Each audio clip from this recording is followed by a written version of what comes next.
2 races remain to crown a champion as GT America, powered by AWS, arrives at the famed Brickyard. An SRO 3 championship battle that has raged all season long between Memo Gidley and Jason Daskalos is set to come down to the wire, while in GT4 still 3 drivers are within striking distance.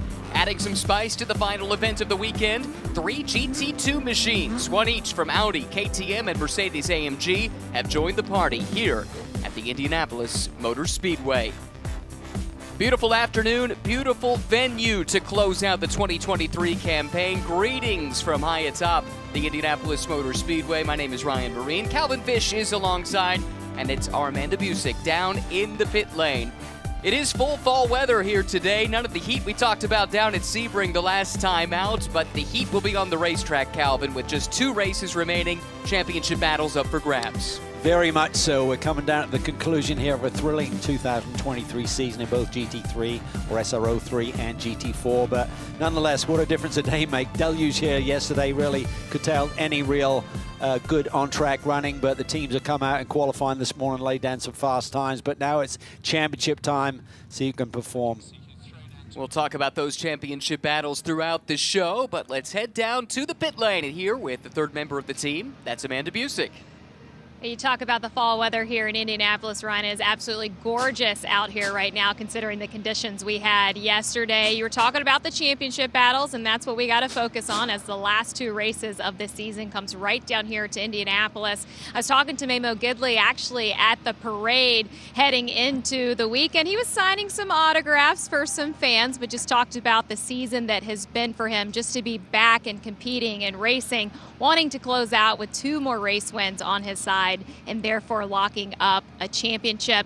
Right next to him on the front row is Johnny O'Connell, and I talked to him a little bit about the battle between Jason Daskalos, who's going to be on track behind Johnny O'Connell as we get this started. He said he's going to let Jason go around. He's been in the situation before, but to let these guys battle it out. That's what we're looking for down here. We'll be up with some more notes, but there are engines fired. We're getting ready for this race. Sets the table nicely for the SRO3 battle. Again, Gidley, Daskalos, they've been going at it hammer and tong since the street course at the beginning of the year in St. Petersburg, where they split a pair of races, a precedent for things to come. But on the GT4 side of things, it's a 3-horse battle. However, we've got an interloper starting on the pole, Gray Newell, who is not in with a chance at the championship. He'll lead the field to green, but all 3 championship protagonists are right there, either next to him or right behind him. Yeah, and it's a little complicated with the GT4 because all of those drivers are allowed to drop their worst weekend of the year, so that has to be calculated into the points. But for Memo Gidley,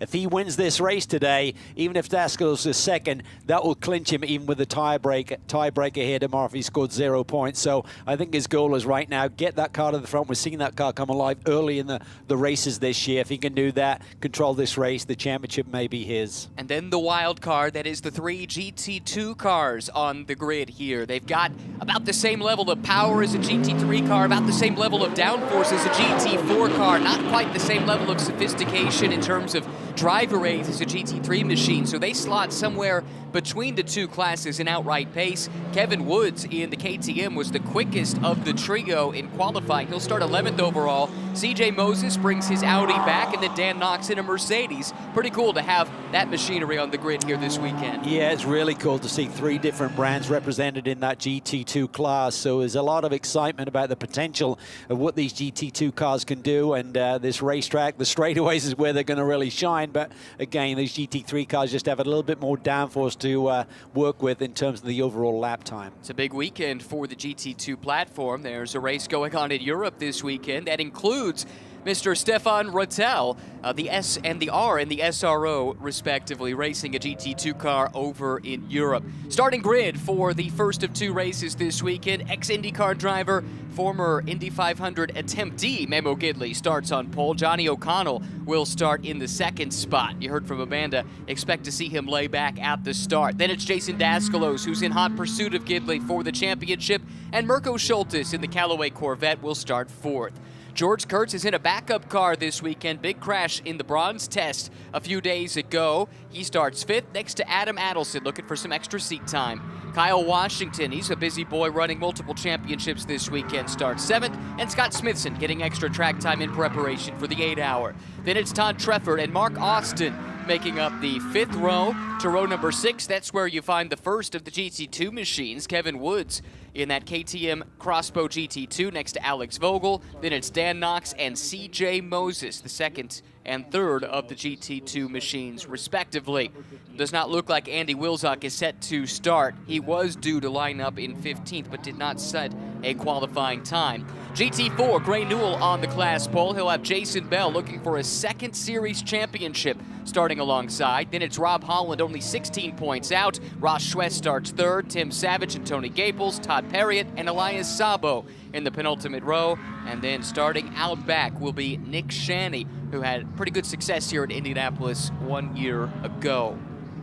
That's how the grid will line up for this 40-minute sprint race. That's the KTM GT2 machine. So excited to see that car in the flesh for the first time here this weekend.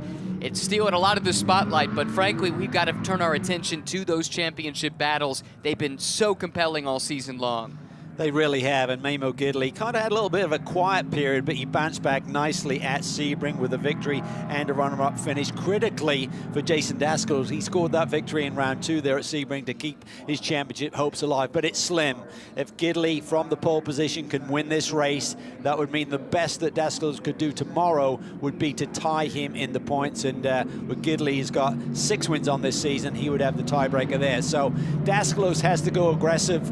Johnny O's made his intentions clear that he doesn't want to get involved in this championship fight, so it should be pretty spicy here on this opening lap. I asked Mamo earlier in the weekend, when is the last time you won a season-long championship? And he had to stop and think about it. He thinks he won a Canadian Formula Atlantic championship back in the early days of his career. Frankly, that's not in my notes. I couldn't find that, but I take his word for it. This would be special. I asked him, what is the significance of winning a title after all these long years? He said it would make all the difference in the world. Yeah, just to see him rebound after those devastating injuries that he sustained about 10 years ago is tremendous to see him back on the racetrack, and then to get a group together like this with the TKO Motorsports team, with this Mercedes, and to start scoring wins on a regular basis, leading this championship, and potentially clinching it here this weekend. But it's not over, Ryan. Anything can happen, and it typically does in racing. It seems like the GT4 class always comes down to the wire. Jason Bell won the inaugural championship within GT4 in GT America, powered by AWS. Last year it went to Ross Schwest. Those two, again, are in the midst of the title hunt, but Rob Holland, who probably has been the most successful driver in the GT4 ranks not to win a championship in the last 3 years, he's right there, only 16 points out after a huge hot streak in the middle of the season. Yeah, he really went crazy there. He's got 6 wins on the year, won 4 in a row there. So he's on the back foot a little bit. Didn't have a great weekend at Sebring, but nonetheless, he's in the hunt. But the championship is there for Jason Bell, but it's very tight. That GT4 field, the front 2 rows covered by just a couple of tenths of a second, with Gray Newell, as you alluded to, starting from the pole there in the heart of Racing Machine. Big week for them, with big news on their prototype plans moving forward. Absolutely, plans on both sides of the pond with that resuscitated Valkyrie program. Super excited to see what the future has in store, but this weekend they'll be focusing on the here and now, and that's helping to shepherd young Gray Newell to a coveted win here at the Indianapolis Motor Speedway. The road course, 14 turns, just under 2.5 miles in length, going the opposite direction you would see in the month of May at the Indianapolis 500, but still plenty of pedigree on this road course that opened in the year 2000. Welcomed Formula One, now sports car racing. Certainly a big part of the DNA of the Indianapolis Motor Speedway. And for the 3rd time, GT America, powered by AWS, returns to the Brickyard. The green flag flies for the Roval pole sitter, and here comes the field in formation down the long front straightaway. Johnny O'Connell not laying back on the start, Cal. He's looking aggressive, and look at the speed of the GT2 cars in a straight line further back in the pack. Yeah, tricky break zone here, trying to coexist. Looks like it's clean so far. A couple of little bumps there back of the field, but Gidley's got the start he was looking for, and now Johnny O seems to move aside. Dascalosi is through into the 2nd spot. O'Connell now will do battle with the Callaway Corvette of Mirko Schultes. Meanwhile, in GT4, into the VP acceleration zone they go, And it's the pole sitter, Gray Newell, leading the field, but he's immediately coming under threat. Newell in the leading car. The Flying Lizard Aston of Jason Bell pops out of line, but Jason's going to be conservative here. He's got the points lead coming in. Holland is able to get up to the third spot. Oh, and he gets tagged. Pretty good save by the Porsche driver. It really was, and he nearly got in the back of Jason Bell as well, so it was really tight there between the championship contenders. Newell there trying to get the grip, trying to get the balance. Look like Bell's car's come alive a little bit quicker than Gray's up front. Through the switchback. Turns 5 and 6 here at the Indianapolis Motor Speedway. Now back to the front of the SRO 3 field. This is into the infield section in the second half of the lap. Turns 12 and 13, leading to this crucial turn 14, Calvin. Long duration corner onto the longest straightaway. Yeah, it looked like Mirko Schultes aboard the number 70 there, the Callaway Corvette, trying to make a move on an ex-Corvette racing driver. Driving an Audi here this weekend down this long front straightaway. Here comes the Callaway Corvette. Looks to the inside. Doesn't have the grip there on the inside, has to give it up. Johnny O swings back across. There's George Kurtz in the CrowdStrike entry, currently P5. He's the reigning series champion, but just for a couple more days. That crown will go either to Gidley or Daskalos. Possibly it could be decided by the end of this race. For now, Gidley is in a position to clinch that title as they run. Just under 38 minutes still to go. Very much the early stages here in race 1 of the weekend. Seen this so often this year with this TKM Motorsports Mercedes just comes alive, seems to inject energy into those Pirelli P0s. Out front in GT4, Jason Bell looking to the inside for the lead.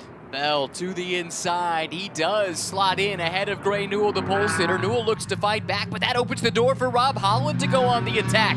They nearly go side by side, but Holland electing to defer, slots back in line, and now finds himself coming under some pressure from Ross West. Yeah, and I think for Rob Holland, I mean, it's not all over if Jason Bell wins this race, but he's got to get aggressive here. He needs to take points away. He can't afford to let Jason, who holds down a net 16-point gap in this championship, get more here today over him. Well, as they run, that lead would extend beyond 25, so that would eliminate Rob Holland. So he must get by Gray Newell to retain any hopes of taking home the GT4 crown. Trying to just work the lines here through this very technical section. This is sector 2. See how much of the curves you can eat up with these GT4 cars. Pretty compliant here, but there are a few bigger curves. One is coming up here in turn 12. You don't want to get into that one too much. Tough section of the track here. Down from the banking, there is some elevation change, about the only elevation change you find around this place. It is flat, it is smooth. In so many ways, it is the utter opposite of what we saw the last time out at Sebring, and yet it's many of the same drivers in the front of the field. Watch for Gray Newell there. Jason Bell was a little out of sync with his line there, getting through 13 and 14. Looked like Gray Newell was going to get a run on him, but pretty equal. Here comes Rob Holland. Pokes his nose out with that Porsche. Does he go for the lead as well? Really tight there on the tail of Jason Bell. Just gets it woed down in time. Well, Newell will know these are championship contenders he's battling with. He needs to give them a wide berth, and he does so. The next car behind him is another driver that's still clinging to title hopes. He's the reigning champion in GT4. That's New Orleans, Louisiana's Ross West. Boy, was he dominant here last year. Swept both rounds of this championship. He also scored a win in GT4 America with his teammate, Aaron Pavaledo. Needs some magic, though, right now. Holland working his magic after clearing Newell. He is driven to the bumper of Jason Bell's Aston Martin. Looks like he's backing up this corner, Cal, trying to get a run. Look at Mirko Schultes still working over Johnny O'Connell here. Gidley out to a 3+ second lead, looking ominous.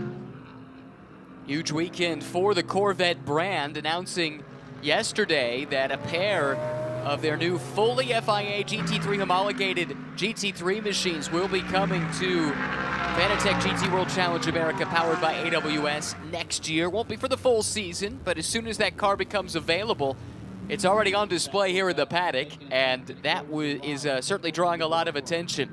Taking a look here, though, at the points as they stand, Cal. Yeah, and that's a 25-point lead, so it meant even if Gidley had a 0 score in race 2 here this weekend and Daskalos wins, that would tie them, but Gidley holds the tiebreak with more wins this year. So if he can finish this race off, maintain the lead, get the win, the championship should be his. Memo Gidley doing what he needs to do at the front of the field. He's built a lead now up over 3 seconds. He just reset the CrowdStrike fastest lap of the race the last time by, and it's not uncommon to see these cars get a little bit quicker the first handful of laps into the race. No tire warmers in this championship. Looks like Marco Schultes had the CrowdStrike fastest lap at one point, a 1:26.2. Gidley's done a 1:25.5 though the last time by. Great performance there by Mirko. He's had a relatively quiet season, but this is more like it. This is what we expected from him this year. Certainly showed glimpses of this sort of speed in the 2022 campaign. Yeah, he feels like there's some unfinished business. When I was chatting to him about championships, he said, I really think we should have got it done a couple years ago when they were running the Bentley. For various reasons, that didn't quite work out. But now, armed with the most up-to-date GT3 car, he's got a chance, or a more up-to-date GT3 car, I should say. There are newer, but it is at least of the newer generation. In the past, he had been campaigning previous generation GT3 machines. Feels like he's got a weapon he can fight with, and he's doing exactly that. Kurtz now, his car's starting to come alive. This is the backup machine. Had a big crash here in the bronze test session early yesterday. It rained for most of the day, but there was a dry session in the early morning and got taken out essentially by a GT4 car. Had to switch to the backup car. He was so frustrated when I chatted with him after that incident. He's had some big hits this year. He's had some close calls, including one in a prototype here a couple of weeks ago, coming onto the front straightaway, and that very nearly replicated the big crash that he had at Road America in this GT3 Mercedes. So they've had some hard hits here over the past handful of weekends. GT2 cars on display. Right now, Woods just up the road. There you see the beautiful KTM Crossbow GT2. That's a cool looking machine. Actually reminds me of the new Corvette and I see the side styling. Yes. Kevin Woods, veteran of single-make Porsche racing, raced in the Lotus Cup back in, I think, 2015. Did some Pirelli GT4 America races for the Racers Group back in 2019. Second in his class championship that year. But with this really cool car, and not too far behind is where you find Knox, Lone Star Racing, the team. They've got a big weekend here. They do. They've had a lot of really busy programs. They're involved with the entry for the Craft Bamboo Mercedes AMG effort here this weekend. They're very much in the fight for the IGTC championship, so busy days for that whole group here. Now back here, we find Mirko Schultes going from attacker to defender here. Looks like Johnny O'Connell has been able to scamper away a little bit, and now it's Daskalos playing defense to the defending champ, George Kurtz. Well, I think with Johnny O, he was certainly kind enough to showcase his intentions of not getting involved in that championship battle, but if he feels that Daskalos is not able to put any pressure on Gidley, he's not going to be shy in trying to get that next step on the podium. Johnny told me that his hope was Daskalos and Gidley would start racing each other. That might open up a chance for him to go and get the win. I think he's pretty circumspect about the opportunities that he has in this previous generation Audi R8. But they've got a new car coming next year, the Ski Autosports team. They won't tell me what it is, but it will be a new generation GT3 car. Just over 30 minutes to go. We watch Johnny O'Connell at work. Gives us a chance to head down to the pit lane and check in once more with Amanda. Well, if we're going to talk championships, we definitely have to talk Flying Lizard with Memo Gidley as well as Jason Bell. But you guys are busy off and on track this season. What's been happening around here on pit lane and in the pits with you guys? We've got a film crew out. We're doing a documentary basically on my life and my father's and how we came up through racing and his involvement in Penske years ago and how it got me to this point and what we're doing with Lizard. Peter, it's called The Law of Racing, and one of the stories that's going to be told is the father-son relationship between you and Darren. Why do you think this is a theme that will grab an audience? Well, I started my career with Roger Penske back in '68 in the Can-Am days with Mark Donahue. And basically, I've been in the business 40-odd years, and I brought Darren up through karting when he was 11 years old. He won a national championship at 14. moving on to being a professional race car driver for over a decade now, I believe. It's been a joy watching you guys, and thank you for the story. Great family, as so many are. It's a racing is a family sport. And yeah, cool to see that. Looking forward to seeing their story on the big screen. And Darren's been a great racer, and you can see where he got it from. Peter still got the enthusiasm for the sport, and no better place to learn the ropes than running under Roger Penske's auspices earlier in his career. Yeah, for sure. That Mark Donohue he mentioned went on to win the 1972 Indy 500, went on to race in Formula One. Unfortunately, met his demise doing so, but rich history with the Penske organization, of course, here at Indianapolis Motor Speedway, owned by Penske Entertainment these days. Looking at Memo Gidley working his way through traffic. He has caught some of the GT4 runners, and that is a big part of this series. How you manage that lap traffic can make a big difference, and especially some of these tight battles that we see when the out-of-class cars get mixed in. That can present an opportunity. Really can. Yeah, we're looking at that battle for P3 and GT4, still held down by our pole sitter here today, Gray Newell. Ross Schwest, as we said, a lot of success here at Indianapolis last year, but championship looks like it's going to go away from him. Yeah, just couldn't quite replicate the consistency of a season ago, and that was the key to his success. He was a podium machine, broke through at the end of the season, started winning some races, and that ultimately put him over the top.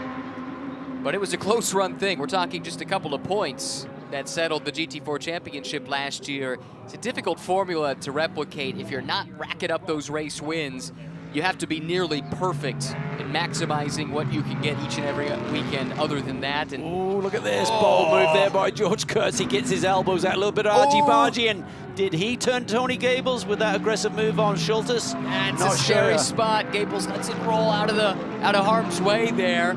That's tough to see. Tony picked up his first win since 2017, the last time out at Sebring. Yeah, that was a spectacular victory for Tony and the whole Black Dog Speed Shop group. Let's see if George did. You can see this one setting up. It looks really inviting here. George pounces, goes for it. Did he get in the back of the Camaro when he forced his way through here? Hard to say.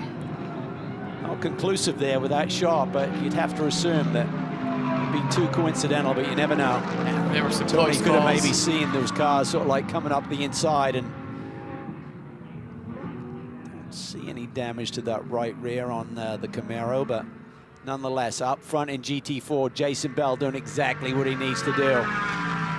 It wouldn't be over if they finished as they are right now. It'd still give Holland the opportunity with a win and a 0-point score for Jason Bell tomorrow. But nonetheless, Jason Bell doing everything he needs to do at this stage of the race. Again, Jason won the GT4 championship in the inaugural year of GT America, powered by AWS. Came up just a little bit short last year. And in some ways, it does seem like he's, if not replicated, at least mimicked the championship run from Ross Schwest of a year ago. He doesn't have the number of wins that I think Jason would like to have, but he has been able to rack up quite a few podiums. However, there have been a few races too where it's gone sideways for Jason for one reason or another, and quite frankly, that's the reason it's still close at this stage. That and the hot run Rob Holland went on. Yeah, I think it's been a great season. Now, it's been a very mature racing season for Jason Bell. He's had a couple of victories, but more importantly, he's had 11 podiums outside of those 2 wins. So that's the sort of championship season, the consistency and execution, but there's a lot of pressure on his shoulders. It's all about just bringing it home here and setting himself up nicely where he really doesn't have to do a lot for the second race. Change of position there. Johnny O's got around Jason Dasclos.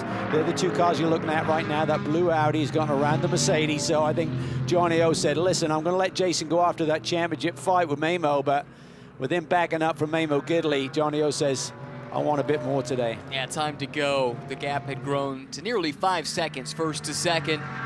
O'Connell saw the opportunity and he pounced, but Dasclos will not go quietly into the night. He's a fierce competitor himself, looking to fight back down Holman Boulevard into turn 7. been really fun to see Johnny O'Connell get back into his groove here this year. I mean, he's been bursting to get back into a race seat. Finally got the opportunity, and when we saw him early in the year, quite honestly, he's like, wow, this is a bit more of a struggle, a bit more of a challenge than I expected. But nonetheless, it seems like every weekend the group is getting the car a little bit better, even though, as we say, it's a little bit old in the tooth, that Audi. But I think Johnny's really starting to find some form here late in the going. He's loving it. The team is loving it as well. Kind of asked him, do you have any aspirations beyond GT America as a team? And they said, nope, this is our sweet spot. And they're doing a very good job. They have since they debuted. It's a fun championship. It's super competitive. I mean, the level has raised so much as that you see the team is pumped up. There's Rosella, Johnny O's engineer, seeing that move. It's fun. They're having fun, and that's what it's all about. There's so much effort, so much committed to these programs, and this is a really good little championship right now in both GT3 and GT4 competition. Kent and Melissa Hussey, the husband and wife team that head up Ski Autosport. I think Melissa, of the two, was significantly more sanguine about, oh, maybe we could run GT World Challenge. And Kent said, no. Well, we got what we... He's looked at the numbers, maybe. Yeah. In Ski Autosport, skiers spend your kids' inheritance, but maybe those numbers are even a little bit too extreme. It's a healthy budget to jump up to that next level. For sure, and they're loving life right now in the SRO paddock. Watching a good battle here. Kyle Washington, we've not seen him for a full season, but he's been a busy guy racing in single-make Porsche racing. He raced at the CrowdStrike 24 Hours of Spa earlier this year, select races here, select races in IMSA, and that's the red, white, and blue Porsche that's giving chase to the reigning champion George Kurtz. This is a great measuring stick for someone like Kyle Washington, who's relatively new but is trying to follow the path blazed by someone like George Kurtz. You took the words out of my mouth there, Ryan. It really is a great benchmark to be running this close to last year's champion in this race right now behind George Kurtz. So excellent run for Kyle Washington. Great team, GMG. They always put first class entries on the racetrack, and a really solid day for them so far. Looks like a change of the lead in the GT2 class as Knox has gone through on Woods. So put Mercedes ahead of KTM. CJ Moses a little bit further back, running in the Audi in the third spot. These are spectacular machines, as we talk about. Don't have all of the downforce incorporated into a GT3 design, but nonetheless, potent race cars. Really fun, and we know that Stefan Rattel is a firm believer in this GT2 platform, indicated by the fact that he's racing himself here this weekend over in France. In the case of this Mercedes-AMG GT2, it's a 4.0-liter twin-turbo V8. Makes about 707 brake horsepower before BOP. It's actually the same engine used in the Track Series version of this car. And this is still pretty early on in its development. I think it was only first seen testing publicly, or at least semi-publicly, back in February. And it's also, incidentally, the first ever Mercedes-AMG race car to have a swan neck style rear wing, which are so in vogue these days. But pretty cool piece of kit. Aluminum space frame chassis, carbon fiber safety cell, steel roll cage, and all the adjustable elements you'd expect on a modern GT3 or GT car, let's put it that way. Yeah, it's a real race car, that is for sure. Great info there in terms of that Mercedes, and that KTM is a sexy race car. I really love the design, very cutting edge. I said it does have some familiarities with the new Corvette GT3 machine that's going to be debuting in our series next year. Battle up front for the podium spots. Schultes, George Kurtz starting to put the pressure on this battle for what is P2 between Johnny O'Connell and Jason Daskalos. And we should note there is an incident under review for the potential contact between Kurtz and Gables. As I say that, Kurtz goes on a bit of a wild ride there, loses him a little bit of ground, but he has gapped Kyle Washington, who was starting to reel him in just a few laps ago. So what we're watching here is second, third, and fourth on the road. All of this now 7 seconds behind Memo Gidley, who is in position now with just under half of this race still to go to potentially clinch a championship here today. 19 minutes, 40 seconds on the clock. Down to pit lane once more, and Amanda. Yeah, I was talking with Black Dog about that contact, and they said that the car's doing just fine. Expect to just kind of chug on now as they try to make up some time. But I have to correct something that we said on the broadcast in Sebring. Tony Gaples told me at the parade that he was not emotional after that win, so he just wanted to put the street cred out of there. But said that he actually is really good at keeping his emotions in check inside of the car, and he feels that that's what makes him a competitive racing driver. You know, it's interesting you say that, Amanda, because I chatted with Ray Sorensen, who oversees that Black Dog Speed Shop team earlier in the weekend, and he actually made that point too, completely unprompted. Just that I asked, how big was the celebration after the win? Well, Tony he was happy, but he wasn't over the moon. It was just another race, another win, and that's, to Amanda's point, one of the reasons he's been successful. Yeah, we thought we saw a glint in his eye there as he finished up his post-race interview with Amanda, but Tony's a tough guy, and he's been there before. It's not like it was his first victory, and he now expects for this team to succeed, and they've really made a lot of progress getting used to that Camaro on the latest iteration of the Pirelli tire, so it's been a good, solid season for that group. And Ray Sorensen, who I mentioned, has a long history at this racetrack. He worked on the pit crew for one Nigel Mansell when Nigel came and ran the Indianapolis 500 a couple of times for Newman Haas. Yeah, Tim Caffine's an ex-Newman Haas mechanic as well, so they've got a lot of experience. A fun group, real quality group. Here comes that move. Mirko Schultes up the inside of Dasklos. He doesn't want to give it up. This is for P3, this contact there. Definitely some damage. Dive plane, I think, perhaps, or at least some bodywork off the left front of the Callaway Corvette. That fender a little bit, as you can see. Kurt's just sitting there. Kurt says the fastest lap of this race at 125.0 compared to Gidley, the leaders, 125.2. So he's got speed there, loses the front end a little bit, going through that high-speed chicane. What did you make of the contact? I think Mirko got all the way down the inside, but we know that Jason has not wanted to give it up. He's got to keep his hopes alive here. He needs a podium at least. He needs a problem for Gidley to even keep the championship open going into the second race of the weekend. But nonetheless, Mirko made a strong move down to the inside, but Jason's going to keep riding around the outside, and there just wasn't enough room. Here comes George Kurtz with a bit of a run. And Kyle Washington lurking in the background too. Kurtz starting to reel in the ailing Callaway Corvette of Mirko Schultes. Washington with that little argy-bargy and the sort of like little battle in front of him. That's got that GMG Porsche back towards the tail end of this top five. Kurtz might have a run. Let's look at this again here, Cal. He got it down the inside. I mean, Jason didn't give him a ton of room there. Otherwise, Mirko was going to be up over the curb there to create more room from the inside lane.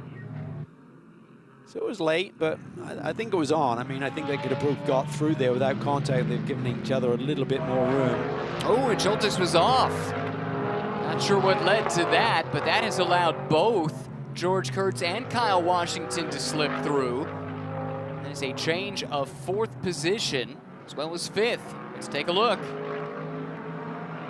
It just gets in there a little bit deep, probably ABS kicking in. That takes away some of your braking pressure, just runs wide through the grass there, and obviously George and Kyle easily take advantage of that, and he's cut the grass a little bit as well, so he's got to watch his temperatures right now, make sure they're not exceeding the threshold.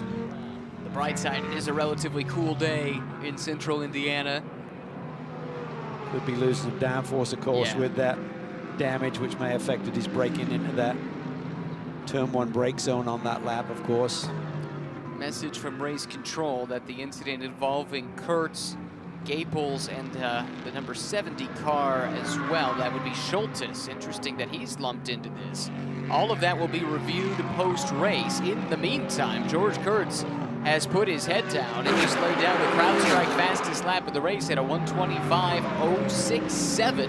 He's running in the fourth spot right now, and he's not too far behind the next car in line. That would be Jason Daskalos. Yeah, he's certainly on the charge here. The car has come alive, so they'll be happy about this. Backup chassis, as we mentioned, they're not apples to apples, even though they're homologated chassis, and you think, okay, a new, a fresh Mercedes is similar to the one you've been driving. They've all got their own little quirks and personalities. And look who he's behind.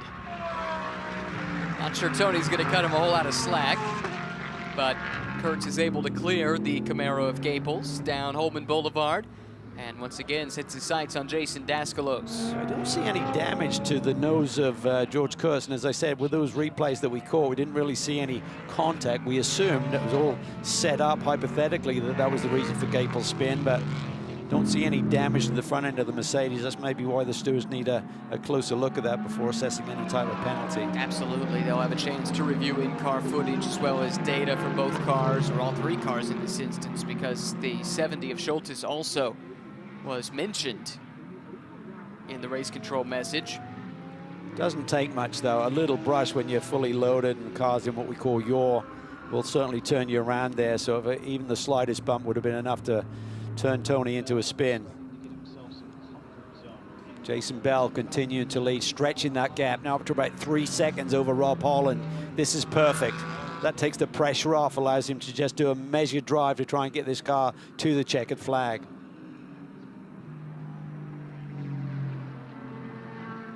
Driver who has come a long way in his development, currently under the tutelage of Michael Cooper, who he'll be driving alongside in Pro at GT4 America today.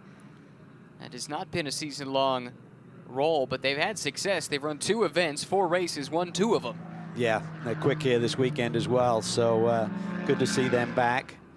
And I think Michael's a good personality for Jason Bell. I mean, I think they've got both have strong personalities, but it's all about the chemistry, and they're working well as co-drivers in Pirelli GT4, and certainly as driver and driver coach here in this championship. And behind Jason, the top 2 in GT2 continue to run nose to tail. Knox, around the halfway mark, was able to make the pass around the KTM of Woods, but Woods has fought back. He has stayed right there with the Lone Star Mercedes. Again, Lone Star busy this weekend supporting Craft Bamboo in the 8-hour, as they have done the last couple of years with great success, it should be noted, but also running this GT2 machine for the first time in GT America. That's great to see GT2 back with 3 cars in the field here this weekend. They're putting on a nice little show for us here up front. Keep an eye on this battle, and while we do so, let's check back in with Amanda. While we're talking about GT2, if we go back to the 24 hours of Spa, it was a big conversation from the leader of the organization, Stefan Rattel, of just how important GT2 racing is to SRO, so expect more of these. And when I saw CJ Modis kicking off the weekend, he just looked at me and said, I've got competition this weekend, Amanda. And he's run unopposed in his GT2 car just about every time he's turned up in it, and I think he's pretty excited to have something he can base and judge himself against. Not a guy with a lot of time these days to get to the racetrack as much as he'd like. He's very passionate about his racing, CJ Moses, but has taken on bigger and bigger roles within AWS in recent years, and as a consequence has had to cut back his on-track schedule. There you see the speed delta between a GT2 machine and a GT4 machine down the front stretch over the yard of bricks. But I think importantly for Jason Bell, he didn't have to get involved in allowing those faster cars through on a tricky part of the racetrack. So that's eased his path as well. It's been a very smooth and undramatic run so far for Jason Bell trying to win this championship. 2.2 seconds is his lead over Rob Holland. This would not clinch the title, but I believe it would make it 23 points. So that would be nearly insurmountable, barring any kind of extreme misfortune for Jason Bell, looking ahead to tomorrow, but he still has to close out the final 11 or so minutes of this one. Yeah, I think looking at how many cars we have in GT4, essentially as long as he scored points tomorrow, even if it was last, would be enough as they run. But a few more minutes left in this one, yeah, but this GT2 battle is not going anywhere. Woods is really keeping the heat on Dan Knox here. This is turn 12. See how they carve the corners through here.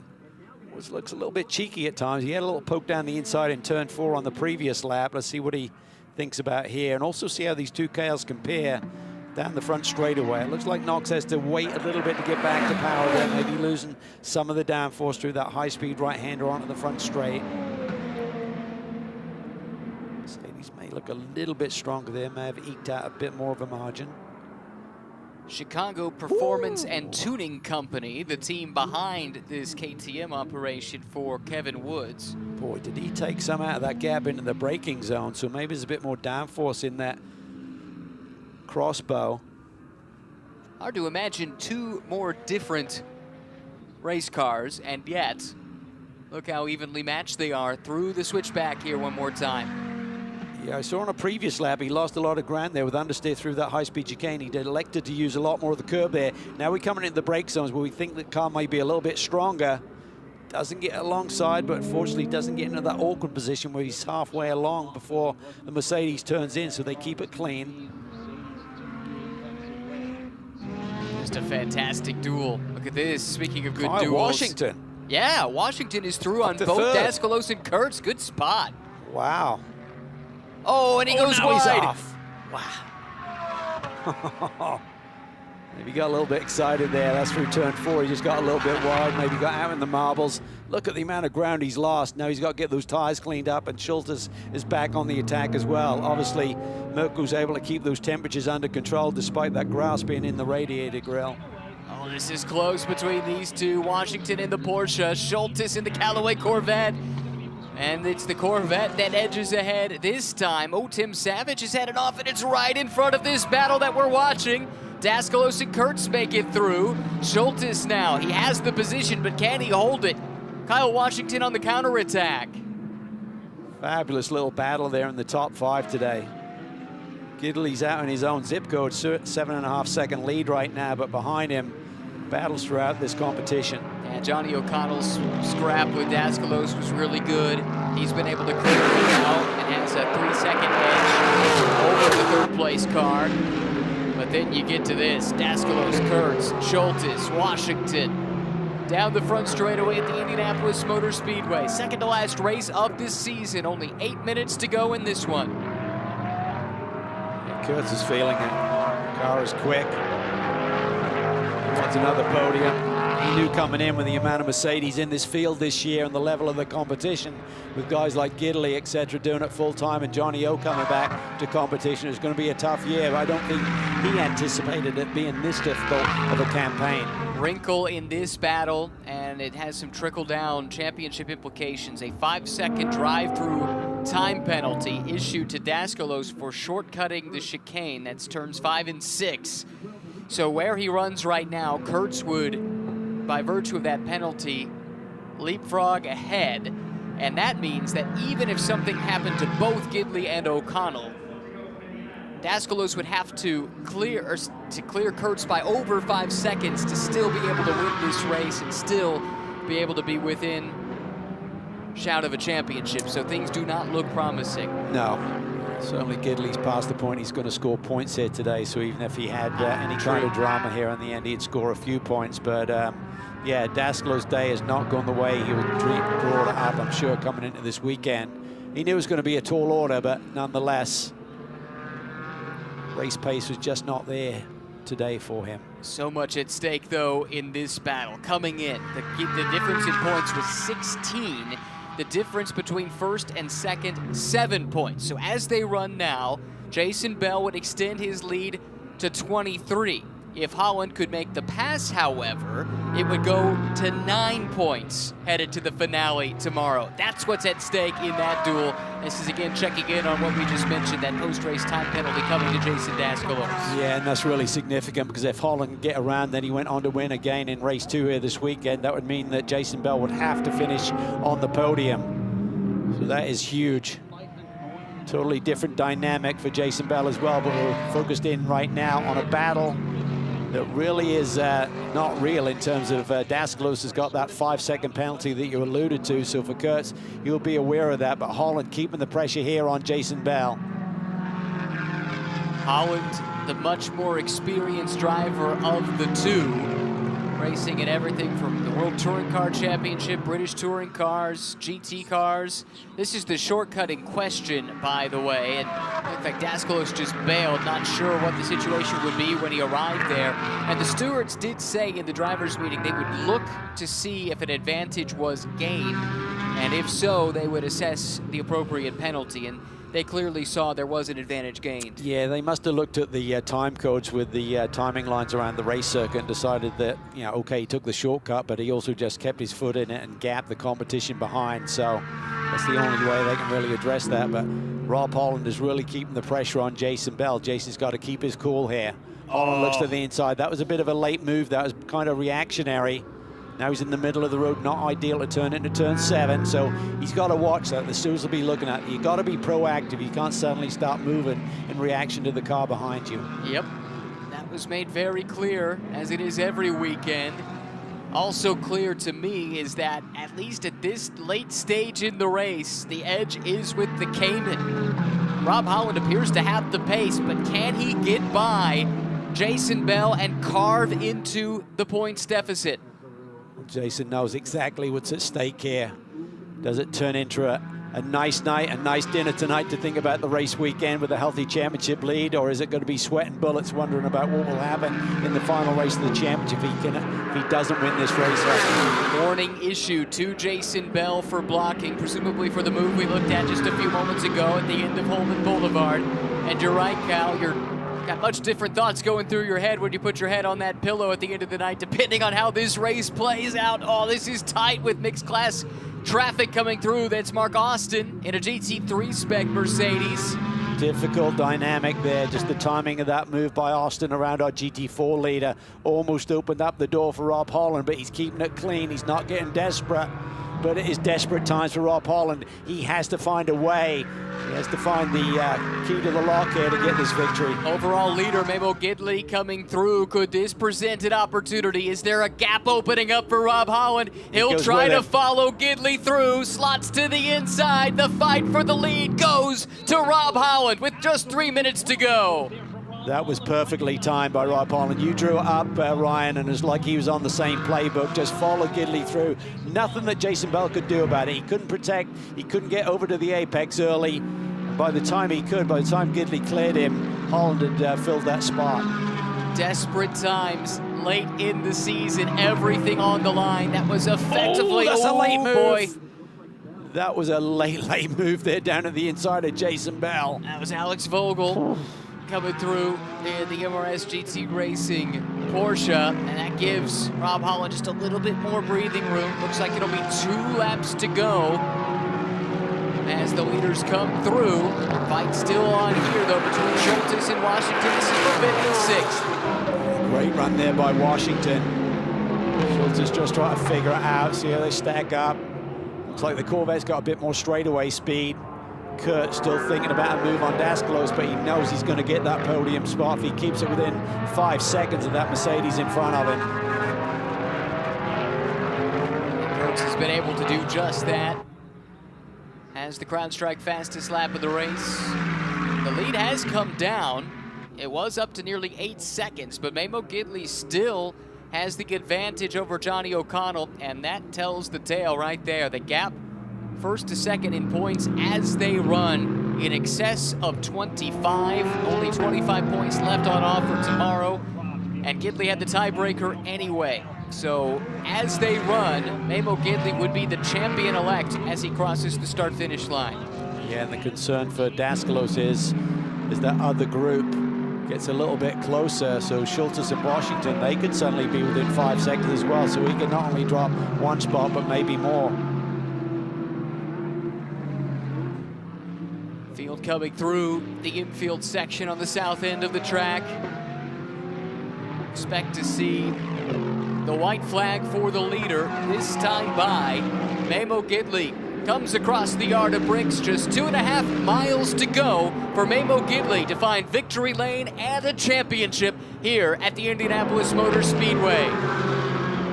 Johnny O continues to run in P2. Daskelos hangs on to that position, but George Kurtz wants on the road. There's contact between the two. Similar to what happened between Daskelos and Schultes there. Elbows are out. Washington's off and on the racetrack as well. It's interesting because Kurtz didn't need to make that move. He was within the 5-second buffer, but he does make the pass, at least for now. They're still side by side. headed into the chicane. Kurt's able to consolidate the spot, but Daskalos will fight back now, looking to the inside. Lap traffic up ahead that they're going to have to contend with as well. This is for second and third on the road, but with the penalty coming for Daskalos, it's really just academic at this point. In turn 7, he gets wide. George is going to get up on his flank here. There's also maybe some track limit issues for turn 6 on the exit this time for Daskalos by making that bold move on George Kurtz. And you're right, Mirko Schultes is closer than he's been in some time. He might be within that 5-second window too, so a lot could still change in the SRO3 field with just a couple of corners left. But at the very front of this field, the ex-IndyCar driver, Memo Gidley, for TKO Motorsports. What a season he has put together. The Californian through turn 14 for the final time. Memo Gidley wins in Indianapolis and is the 2023 GT America powered by AWS SRO3 champion. Brilliant. What a story. Now we look back to the GT4 field. Holland has crossed the line. He is the winner. He's able to trim 7 more points out of the deficit. It's just 9 points now from Bell back to Holland with 1 race left to run. Everything to play for. Everything to play for. I mean, Jason Bell essentially has to finish second should Holland win tomorrow. Third would not be enough. You're right. You're right. So much still up for grabs. Let's keep in mind the grid for race 2 is set by fastest lap of race 1. So let's compare fastest laps in the GT4 field now. Rob Holland's best, a 31.6. That is better than Bell. I believe that would be good enough for the Rova Pole Award for race number 2. Yeah, so it looks that way. And Gray Newell, who sat on the pole for this one, probably line up third. Oh, it's not going to be an easy night for Jason Bell thinking about this championship. It'll reflect back on last year where it got away from him, the final race weekend, but that's all part of the growing process. Let's go back to Rob Holland and the pass he made to take the lead. Under 5 minutes to go. As they ran, he would go into tomorrow's race down 23 points, but he made the pass, so instead it's 9. How much was on the line with that one move? He knew it. I mean, he's so experienced. They had been through all of the various scenarios before the race and certainly going through his head right there. He knew he had to make a move. He kept it clean.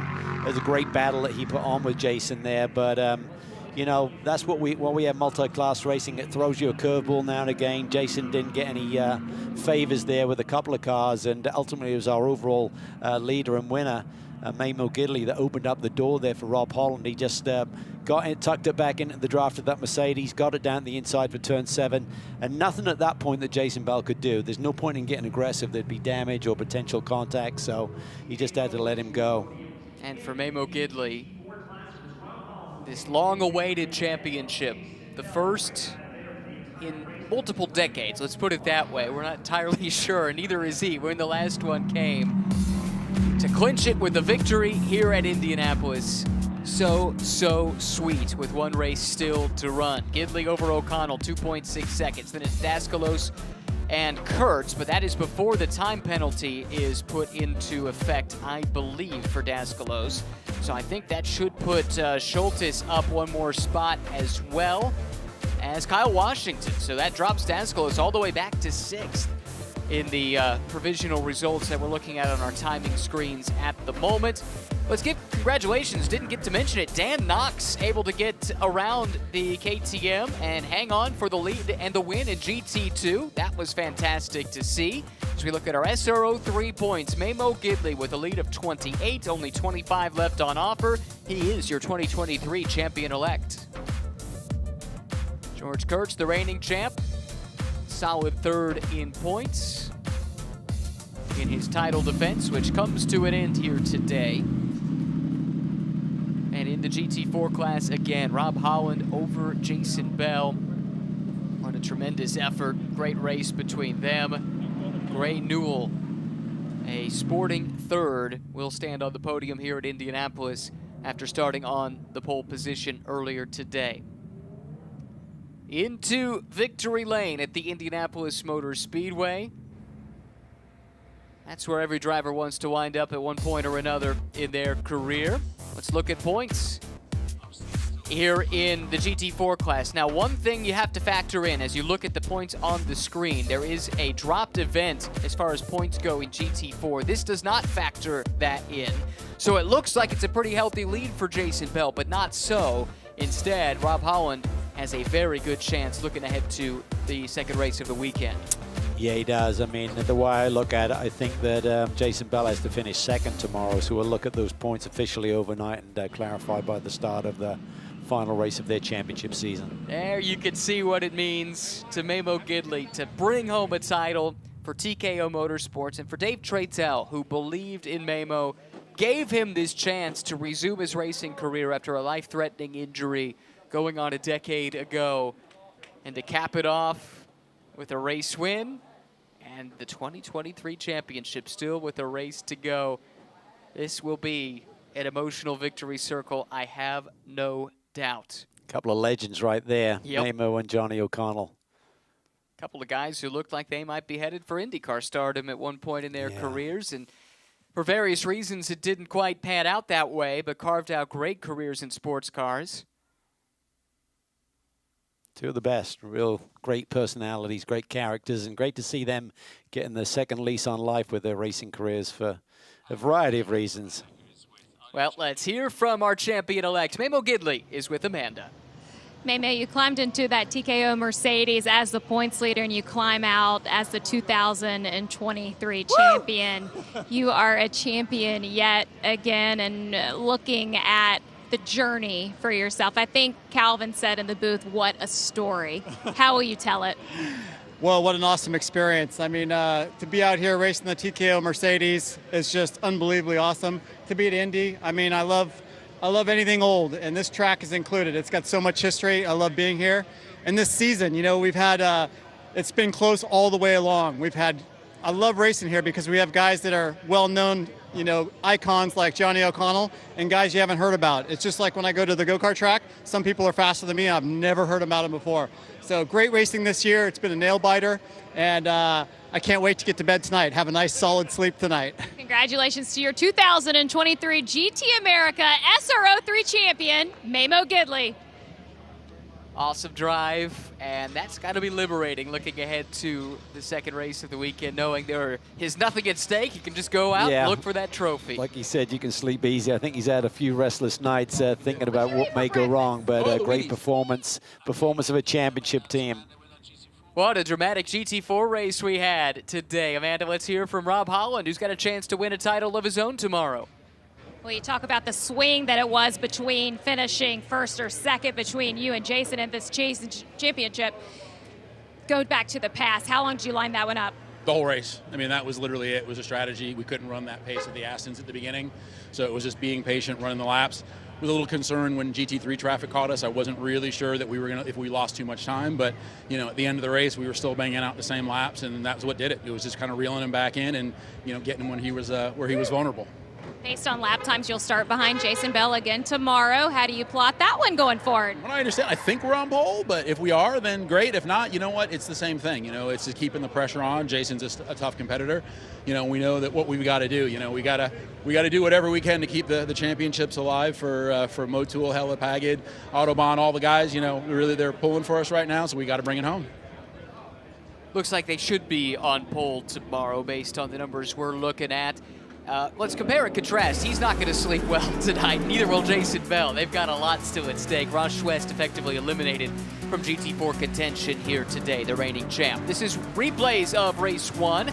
The start, well, as predicted, Johnny O'Connell from second on the grid, slotted in line to let the championship leaders duke it out.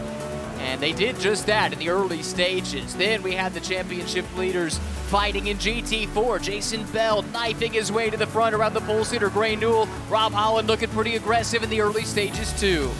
Yeah, there's some fascinating battles. Big move here by George Kurtz on the inside of Schultes for position. The outcome was that Tony Gaples went for a spin here. Couldn't quite see if there was any contact or not. Certainly couldn't see it on a camera angle, but they'll review afterwards. But really aggressive race. This is Schultes on the inside of Dasclos. He did not want to give anything up today. Crucial move in GT4. The overall leader, Memo Gidley, coming through. That opens the door for Rob Holland. He slots it to the inside in turn number 7.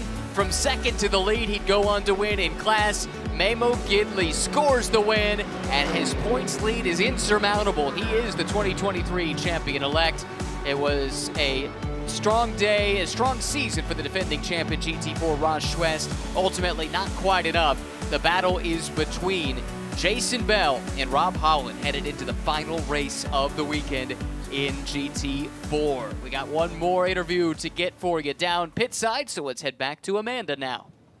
Well, Jason, the conversation has been how are you going to sleep tonight? I know you were leaning against an Aston Martin, looking at the review of the race. What's in your thoughts? No, it's a tough race. You know, we were pretty good the whole race until the end. You know, we tried to hang on. The traffic had a lot to do with it, but you know, obviously Rob drove a good race, and we were hanging on. So we'll have to figure some things out tonight. I don't want to leave it to tomorrow. Yep, thank you. You could see the apprehension. You could see what it means to these competitors.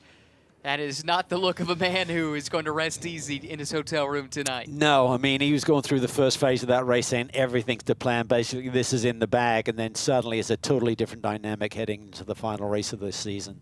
Wow, what a phenomenal venue here, the Indianapolis Motor Speedway. And again, phenomenal racing at GT America powered by AWS. Hope you join us for the final race of the season here at Indy.